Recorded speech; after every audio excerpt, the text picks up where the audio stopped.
Hello everyone, स्वागत है आप सभी का उत्कर्ष के इस ऑनलाइन प्लेटफॉर्म पर। मैं लेकर आया हूं आप लोगों के लिए वो वीडियो जिसमें मैं आपको बताने जा रहा हूं कि अगर आप नीट 2027 के लिए प्रिपेयर कर रहे हैं तो क्या गलतियां आपको नहीं करनी है। जी हां, शुरुआत आपको अभी से करनी है अपने एग्जाम की। नीट 2027 को कैसे क्रैक करना है, किस तरीके से पढ़ाई करनी है, उन सब चीजों में आपको अपना मन लगाना है। और ये सब करते वक्त क्या गलतियां आपको नहीं करनी है, किन गलतियों को अवॉइड करना है, क्योंकि एक छोटी मिस्टेक जो है वो आपकी सीट पर खतरा बन जाएगी। वो आपकी सीट से, आपके मनपसंद कॉलेज में एडमिशन लेने से दूर कर देगी। तो क्या वो गलतियां हैं, किन गलतियों का ध्यान आपको रखना है, किन चीजों का ध्यान आपको रखना है, ये मैं आपको इस वीडियो में बताने जा रहा हूं।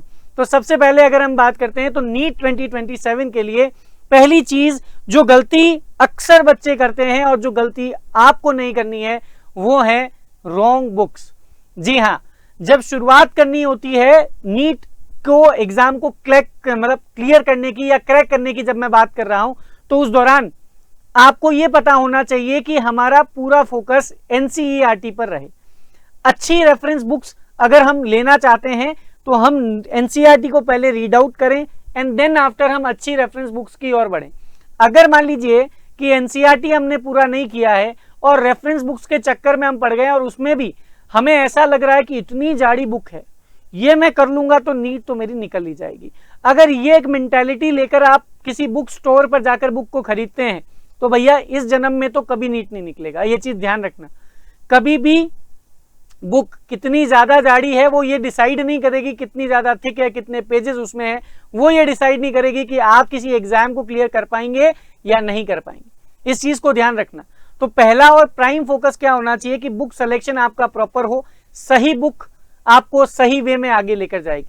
अगर आपने एक सही बुक का सिलेक्शन किया है तो आपको नॉलेज भी प्रॉपर वे में मिलेगी और एग्जाम में क्वेश्चन आने की जो प्रोबेबिलिटी है वो उन बुक से क्या होगी, ज्यादा होगी। तो रॉन्ग बुक्स का सिलेक्शन आपको नहीं करना है, गलत किताब का चयन नहीं करना है, इन चक्रों में नहीं पढ़ना है कि ये बुक तो बहुत ज्यादा थिक है, इसमें तो बहुत ज्यादा पेजेस हैं, ये बुक अगर मैं पढ़ता हूं तो शायद मेरा सिलेक्शन हो जाएगा। तो इन बातों में आपको नहीं पढ़ना है। मेरी बात समझ में आई? तो पहली चीज रॉन्ग बुक्स नहीं, सबसे पहले एनसीईआरटी फर्स्ट। पहली चीज जो होनी चाहिए that is NCERT first. NCERT आपका सर्वे सर्वा होना चाहिए सबसे पहले। नॉर्मल बुक्स नहीं लेनी है। रेफरेंस बुक्स में भी कुछ चुनिंदा रेफरेंस बुक्स हैं जो आपको आपके टीचर गाइड कर देंगे कि हाँ ये बुक आप ले सकते हो, ये बुक आपको नहीं लेनी चाहिए। तो प्रॉपर गाइडेंस के साथ में बुक परचेज करने जाएं। अपने मन से किसी भी तरीके से कोई भी दूसरी बुक लाकर अगर पढ़ने बैठते हैं तो हो सकता है कि वहां पर आपका टाइम वेस्ट हो रहा हो। तो पहली बात तो ये। दूसरी चीज, लेट स्टार्ट नहीं करना है। आपको पता है कि आपका एम नीट 2027 क्रैक करना है तो आज से पढ़ना शुरू करो ना, अभी से पढ़ना शुरू करो ना। कल परसों या बाद की चीज क्या होती है। तो अगर आपका एम नीट 2027 को क्रैक करना है तो कभी भी उस चीज की जब आप स्टार्ट कर रहे हैं तो आपका स्टार्ट लेट नहीं होना चाहिए। टाइमली आप चीजों को स्टार्ट करें, ठीक है। तो NEET exam time is running out. एक चीज हमेशा याद रखिएगा, अभी लगता है कि हाँ चलो मार्च में, अप्रैल में, मई में एग्जाम है तो बहुत दूरी है, बहुत ज्यादा दूर है, आराम से स्टार्ट कर लेंगे, कल पढ़ लेंगे, परसों पढ़ लेंगे, या जुलाई के बाद अगस्त से स्टार्ट कर लेंगे। पर नहीं, ऑलरेडी वी आर लेट। हमेशा याद रखिएगा, जैसे नीट में अगर मई में फर्स्ट वीक में एग्जाम हो गया है तो आप देख लीजिए कि मई के फर्स्ट वीक के बाद में भी आपके 2 महीने जा चुके हैं और 2 महीने जाने के बाद में भी स्टिल आपके पास में समय नहीं है। तो ऐसे में आपको क्या करना है कि भैया टाइम इज रनिंग आउट। तो आप लोगों को क्या करना है, अभी से पढ़ाई करनी शुरू करनी है, कभी भी चीजों को आगे डिले नहीं करना है, ठीक है। तीसरे नंबर पे मैं बात करता हूं नो रिवीजन। कई बार क्या होता है कि हम पढ़ाई में लगे हुए, चीजों को पढ़ रहे हैं, अच्छे तरीके से कर रहे हैं, लेकिन प्रॉपर टाइमली हम रिवाइज नहीं कर पा रहे हैं चीजों को। मैंने सब पढ़ लिया है, मैंने सब तैयारी कर ली है, लेकिन मैंने रिवीजन ही नहीं किया है। मैंने एक बार तो पूरा सिलेबस पढ़ लिया है, बट स्टिल अगर प्रॉपर वे में रिवीजन नहीं किया, चीजों को अच्छे तरीके से ग्रैस्प नहीं किया तो भैया मामला खराब है। रिवीजन बहुत जरूरी है, because revision gives you retention power, और रिटेंशन पावर होगी तो एग्जाम में क्वेश्चंस जब आएंगे तो आंसर अच्छे से याद आएंगे, सोचना नहीं पड़ेगा। तो रिवीजन बहुत प्रॉपर होना चाहिए। कभी भी ऐसा नहीं हो कि रिवीजन नहीं किया, सिलेबस करके बैठ गए हैं, राजी हो गए हैं, साफ कर लिया सिलेबस। अरे भाई, केवल सिलेबस करने मात्र से काम नहीं चलेगा, रिवीजन प्रॉपर वे में करना होगा। इसके अलावा अगर मैं बात करता हूं रिवीजन के बाद में आपको ध्यान देना है टेस्ट पर। थ्योरी पढ़े जा रहे हैं, बिल्कुल रटे ही जा रहे हैं, सारा सिलेबस रट लिया है, कौन सा कहाँ क्या फॉर्मूला यूज होता है सब पता है, सारी चीजें पता है, सारे केमिकल फॉर्मूलाज आते हैं, सारी केमिकल रिएक्शंस आती है, बायो में सारे एग्जांपल्स याद हैं, क्वेश्चन प्रैक्टिस ही नहीं की। क्वेश्चन को पूछने का तरीका क्या होगा ये आपको पता ही नहीं, आपको थ्योरी पूरी आ रही है, लेकिन बात वही है जैसे प्रैक्टिकल एग्जाम्स में आ रहे मामला खराब हो रहा है। जैसे मान लीजिए कि आपको कार सिखाने के लिए बोला गया, आपको बोला गया ये एक्सेलरेटर होता है, ब्रेक होता है, क्लच होता है, देखो पहले क्लच को छोड़ना है, धीरे धीरे छोड़ना है, फिर एक्सेलरेटर पे पांव देना है, फिर ये करना है, फिर वो करना है, ब्रेक लगाने से पहले क्लच दबाना है, फिर ब्रेक दबाना है, गाड़ी रुक जाएगी, ये सब बता दिया आपको, सारी थ्योरी नॉलेज दे दी, लेकिन आपने गाड़ी सीखी नहीं है, अब सीधा आप गाड़ी स्टार्ट करने चले गए, तो भैया आपको पता ही नहीं है, क्योंकि आपने स्टार्ट, भाई थ्योरी पूरी पता है, ये करना है, ये करना, उस टाइम नीचे थोड़ी देखोगे कि अरे ये क्लच कहां गया, ब्रेक कहां गया, एक्सीडेंट हो जाएगा सामने। तो वहां पर काम आता है दिमाग, कोऑर्डिनेशन, और वो कोऑर्डिनेशन कब होता है, जब प्रैक्टिस की हुई होती है। तो practice makes a human perfect, ये चीज हमेशा याद रखना। तो आप लोगों को क्या करना है, प्रैक्टिस पे पूरा प्रॉपर ध्यान देना है, अच्छे से प्रैक्टिस करोगे, चीजों की प्रैक्टिस करोगे, गलतियों से सीखोगे। तो टेस्ट बहुत जरूरी होता है जीवन में, वैसे भी परीक्षाएं बहुत जरूरी होती है। एक इंसान की सही कीमत, सही वैल्यू, उसका मैं कह सकता हूं एक तरीके से धैर्य, पेशेंस, वो सब चेक होता है जब उसके जीवन में एग्जाम्स आते हैं, जब उसके जीवन में परीक्षाएं आती है।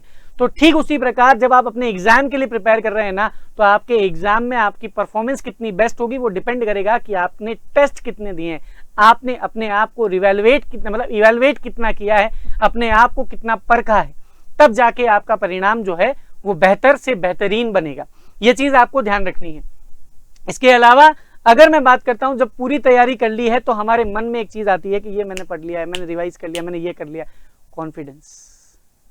याद रखना, मैं हमेशा कहता हूं कॉन्फिडेंस और ओवर कॉन्फिडेंस में एक बहुत पतली लाइन होती है, जो कब क्रॉस हो जाती है इंसान को पता नहीं चलता है। तो याद रखना, कॉन्फिडेंस होना चाहिए, ओवर कॉन्फिडेंस कभी भी नहीं होना चाहिए। लाइफ में हम हर एक चीज कर सकते हैं, मैं ये हासिल कर सकता हूं, मैं नीट के एग्जाम को क्रैक कर सकता हूं, मैं मेरे मनपसंद कॉलेज में एडमिशन ले पाऊंगा, इतनी मैं मेहनत कर जाऊंगा, ये कॉन्फिडेंस होना चाहिए। लेकिन कभी भी ओवर कॉन्फिडेंस नहीं होना चाहिए, ये मुझे आता है, मुझे अभी जरूरत नहीं है इसे पढ़ने की, ये मैं बाद में आराम से कर लूंगा, ये तो छोटा मोटा सा टॉपिक है, 10 मिनट में मैं खत्म कर लूंगा, ये होता है ओवर कॉन्फिडेंस। कभी भी आपके अंदर आत्मविश्वास होना चाहिए, पर अति आत्मविश्वास नहीं होना चाहिए। तो ध्यान रखना, बायो बहुत इजी है, ये तो मैं कल पढ़ डालूंगा। केमिस्ट्री में तो क्या है, रिएक्शन ही तो है, ये तो मैं प्रो लेवल पे हूं, नहीं भाई, कोई प्रो नहीं है, आप प्रैक्टिस करो, ठीक है। एनसीईआरटी पे पूरा फोकस करना है, सिलेबस इजी है, मुझसे आराम से हो जाएगा, ये थॉट प्रोसेस नहीं आनी चाहिए। बड़े से बड़े बैट्समैन जो है ना क्रिकेट के अंदर, आज भी वो नेट प्रैक्टिस करते हैं खेलने जाने से पहले। मान लीजिए कल भारत और पाकिस्तान का फॉर एग्जांपल मैच है, तो आज भारत के खिलाड़ी जो होंगे उनमें मान लीजिए बड़े बड़े खिलाड़ियों का, जो पुराने खिलाड़ी हैं, सचिन तेंदुलकर हो गए, वीरेंद्र सहवाग हो गए, या महेंद्र सिंह धोनी, विराट कोहली, ये बड़े बड़े जितने भी प्लेयर हैं, तो वो ये नहीं है कि आज प्रैक्टिस नहीं करेंगे जस्ट बिकॉज उन्होंने अपना इतना बड़ा करियर, 20-20 साल का क्रिकेट करियर खेल रखा है, तो इट डजंट मीन कि they are not going to practice. वो नेट में प्रैक्टिस करेंगे, 2 घंटे 3 घंटे सभी खिलाड़ियों के साथ प्रैक्टिस करेंगे, क्योंकि उन्हें पता है कि कॉन्फिडेंस होना जरूरी है। दे विल प्ले वेल, वो अच्छा खेलेंगे, बट उन्हें ओवर कॉन्फिडेंस नहीं है इस बात पे कि हम बहुत ज्यादा ही अच्छा खेलते हैं, नहीं, वो मेहनत जरूर करेंगे। तो सिमिलरली आपके अंदर भी क्या होना चाहिए, कॉन्फिडेंस होना चाहिए, ओवर कॉन्फिडेंस नहीं होना चाहिए। तो ये कुछ गलतियां हैं जो हर एक एस्पायरेंट कर सकता है, लेकिन वो गलतियां आपको नहीं करनी है। इसलिए अच्छे से इन बातों को ध्यान में रखते हुए अपनी तैयारी को कीजिए, और आपका जो सपना है नीट 2027 में बहुत अच्छे मार्क्स लाकर अपने मनपसंद कॉलेज में एडमिशन लेने का, वो सपना जरूर पूरा होगा। बस इन बातों का ध्यान रखना है, ठीक है। तब तक के लिए थैंक यू सो मच।